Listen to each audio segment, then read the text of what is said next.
warahmatullahi wabarakatuh. Selamat siang teman-teman, Bapak Ibu. Pada kesempatan kali ini saya ingin mempresentasikan materi mengenai analisis penerapan teknologi penangkapan ikan bertanggung jawab pada alat tangkap bubu. Tujuan dari presentasi ini adalah untuk mengetahui bagaimana alat tangkap bubu bekerja dampaknya terhadap lingkungan, serta apakah alat tangkap ini sudah sesuai dengan prinsip penangkapan ikan yang bertanggung jawab berdasarkan pedoman Code of Conduct for Responsible Fisheries atau CCRF dari FAO.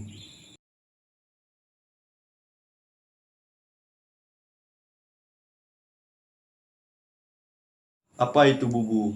Bubu merupakan alat tangkap pasif atau passive fishing gear. Disebut pasif karena alat ini tidak mengejar ikan, tetapi hanya dipasang di suatu lokasi dan menunggu ikan masuk ke dalam perangkap. Prinsip kerjanya menggunakan corong masuk atau funnel exchange.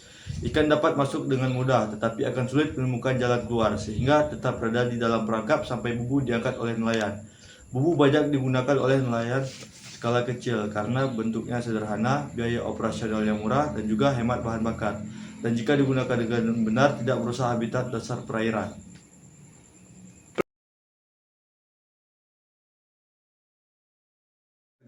Cara kerja bubu terdiri dari 4 tahap. Pertama, tahap persiapan nelayan memasukkan umpan seperti ikan ruca, kepala ikan, atau cumi-cumi agar menarik perhatian ikan target.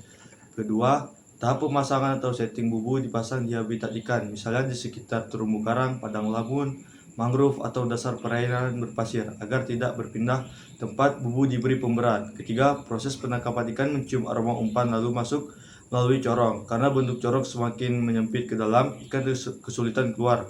Keempat, ada hauling atau pengangkatan. Setelah beberapa jam hingga 1 hari, nelayan mengangkat bubu dan mengambil hasil tangkapannya.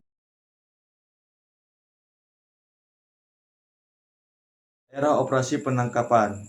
Keberhasilan bubu sangat bergantung pada pemilihan lokasi. Karena alat ini pasif, maka bubu harus dipasang di tempat yang memang menjadi habitat ikan target, seperti terumbu karang, padang lamun, hutan mangrove, dan juga dasar perairan berpasir atau berlumpur.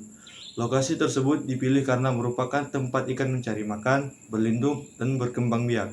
Semakin tempat lokasi pemasangannya, maka peluang mendapatkan hasil tangkapan juga semakin tinggi.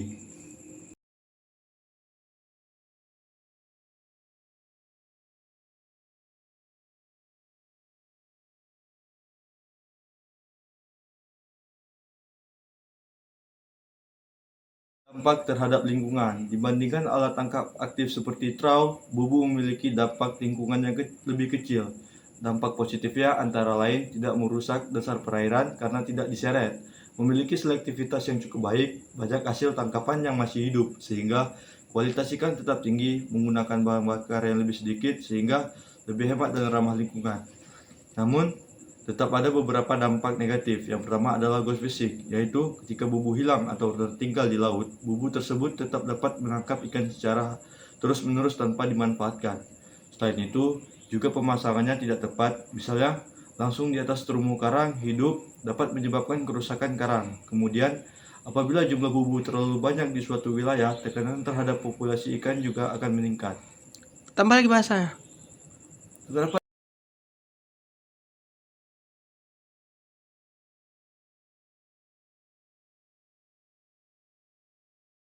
pun analisis berdasarkan CCRF FAO. Selanjutnya kita melihat apakah bubu sudah memenuhi prinsip CCRF FAO. Secara umum, bubu memenuhi sebagian kriteria. Beberapa alasan yaitu memiliki selektivitas yang cukup tinggi, tidak merusak habitat dasar, aman digunakan oleh nelayan karena pengoperasian sederhana, menghasilkan ikan dengan kualitas yang baik karena banyak yang masih hidup saat diangkat, tidak menggunakan racun ataupun bahan peledak, sehingga aman dikonsumsi. Bycatch relatif sedikit dan organisme non-target masih dapat dilepaskan dengan hidup. Dampaknya terhadap keanekaragaman hayati relatif lebih kecil. Cara menangkap spesies yang dilindungi mudah diterima masyarakat karena biaya operasionalnya rendah dan sudah lama digunakan nelayan tradisional. Walaupun begitu, selektivitasnya belum sempurna karena masih ada kemungkinan tertangkapnya spesies non-target. Upaya perbaikan. Agar bubu menjadi lebih ramah lingkungan, beberapa perbaikan dapat dilakukan, yaitu menambahkan escape gap atau celah pelolosan agar ikan kecil dapat keluar, menggunakan panel biodegradable sehingga jika bubu hilang, panel tersebut akan rusak sendiri dan menghentikan ghost fishing, menyesuaikan mata jaring sesuai ukuran ikan target, memilih lokasi pemasangan yang tepat agar tidak merusak habitat, melakukan pemeriksaan bubu secara berkala sehingga tidak ada bubu yang tertinggal di laut dengan perbaikan tersebut. Penggunaan bubu akan semakin sesuai dengan konsep perikanan berkelanjutan.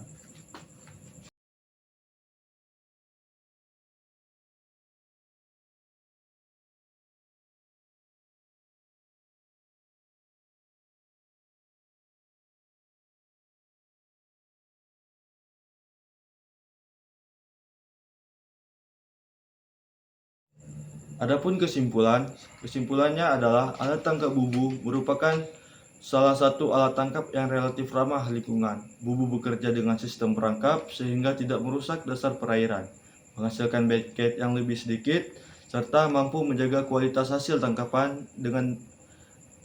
Namun demikian masih terdapat kelemahan seperti risiko ghost fishing dan kemungkinan kerusakan habitat apabila pemasangannya tidak tepat. Oleh karena itu, diperlukan penerapan teknologi dan pengelolaan yang baik agar alat tangkap bubu benar-benar mendukung prinsip penangkapan ikan yang bertanggung jawab.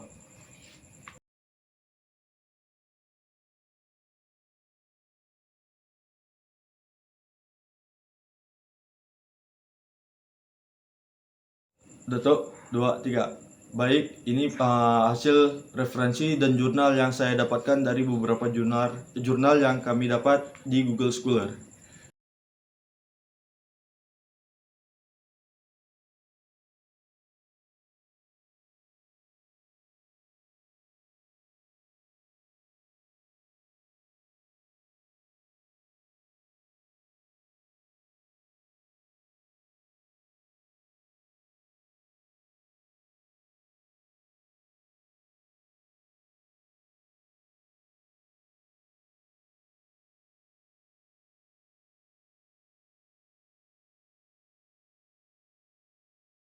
Mungkin sekian presentasi saya hari ini. Jika ada kekurangan saya mohon maaf. Apa? Referensi. Apa? Ini referensi yang saya ambil.